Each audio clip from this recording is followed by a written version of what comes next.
Pope Francis calls for a great reset and a new world order after the end of the pandemic. Aloha everyone, I'm Dr. Michael Salla and this is Exopolitics Today. I saw an article in Breitbart News where they were discussing a new book that's coming out on Tuesday, March 16, that's based on an interview that Pope Francis did with an Italian journalist. And the title of the book is called God and the World to Come.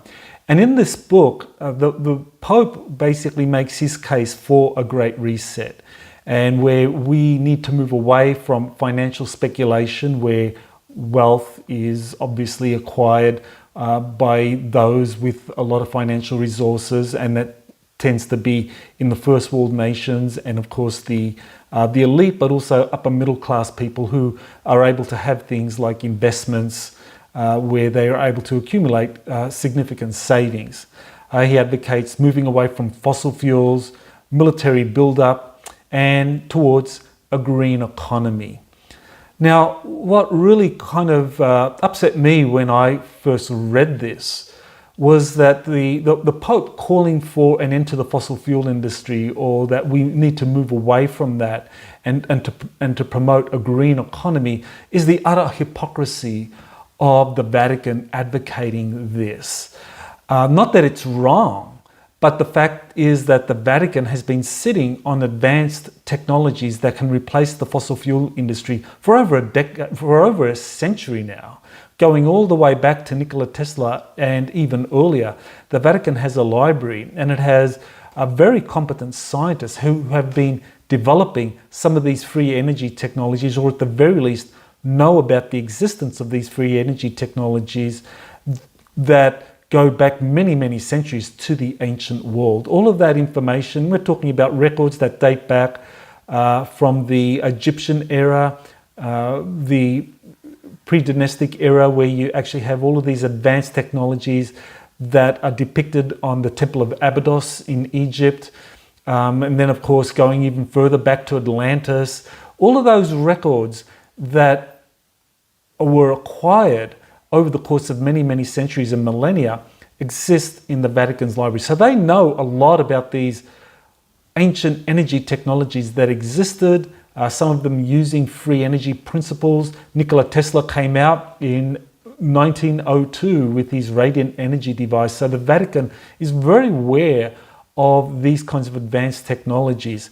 But where the Vatican began to openly develop these technologies occurred in the 1940s with the US acquiring captured extraterrestrial technologies, and then subsequent meetings with extraterrestrials. The Vatican was involved in this from the very beginning. The Vatican worked very closely with helping Nazis escape Europe after the end of the Second World War, to go to South America, to go to Antarctica.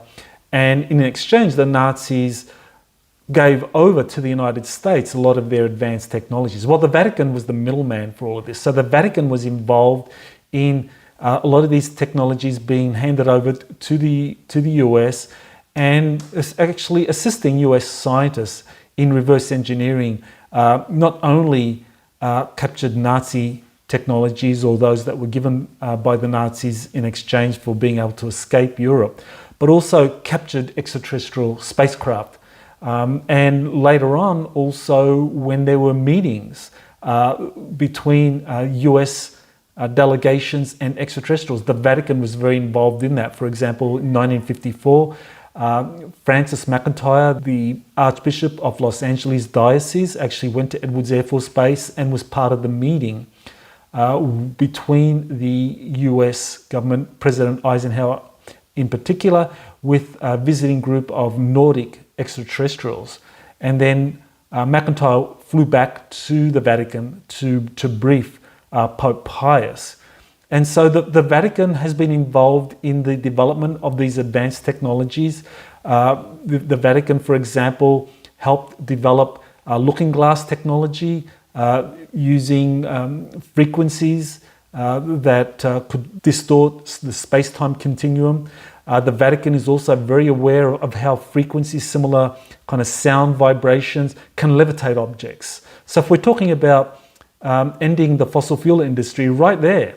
There is technology that exists where if you achieve the resonant frequency of an object, it can levitate. And so once you're able to get it levitation, well then you can use solar energy or whatever to propel the car forward. Because, I mean, with a normal combustion engine, that car moves forward because it has to overcome a lot of friction caused by the weight of the car and the wheels on the ground. So it has to generate a lot of energy. Well, if you can levitate a car, you need very little power to propel it forward in any direction.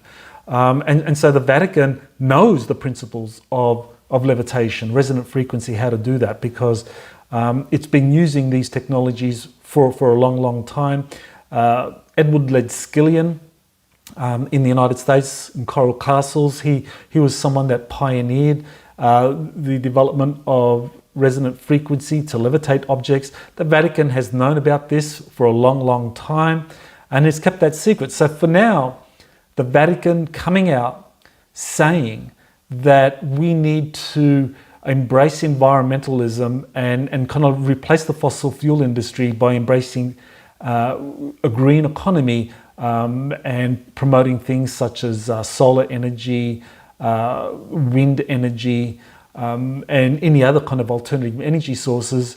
I mean, not that those energy sources aren't something desirable, but the fact is that the fossil fuel industry can be very easily replaced overnight if the Vatican opened its library to researchers and scientists in terms of the secret technologies that have been around and known for many, many centuries. So the Vatican's embrace of the Great Reset is part of this World Economic Forum agenda for a global reset. And the idea is to redistribute global wealth away from the richer nations to poorer nations. And to do that, you would need to have a kind of one world government set up. So that's what the Vatican wants to do. It's what the World Economic Forum wants to do. And it's what the deep state wants to do. So it is something that we really need to be aware of, that this is not going to be anything good for people in terms of their freedoms, because it's going to be an imposition of a top-down model where anything that the deep state says through its controlled media assets becomes the prevailing orthodoxy. And we just have to accept that.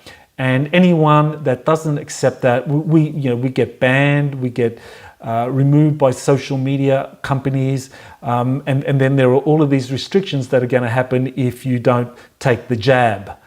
You know what I mean by that. That's something that is coming as well. So this all needs to be resisted, and rather than embrace this kind of great reset and this kind of plan to impose a top-down New World Order model, we need to go another way and another path, and that path really is embracing ideas such as full disclosure of all of these advanced technologies that not only can replace the fossil fuel industry overnight, but also can cure many serious illnesses, as well as these alleged pandemics that are now beginning to kind of like ravage the world and lead to all of these demands for a New World Order and a great reset. So I'll put links in the description to this podcast, so you can look at that article in Breitbart News, and also you can go find an extract of the Pope's interview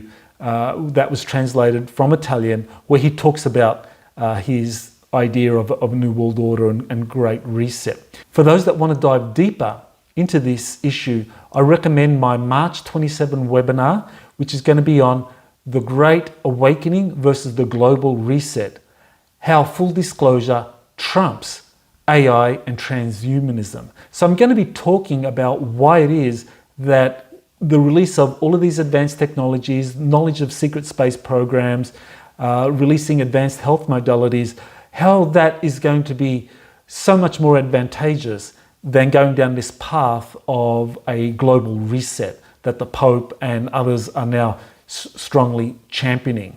And that also leads to the idea of transhumanism, because all of this is leading to the notion that eventually we are going to be equipped with implants that connect us through 5G to the cloud. And by that kind of connection, we are then going to be competitive in a new workplace, a new global workplace where people work from home, and everything is controlled by this kind of top-down centralized world authority.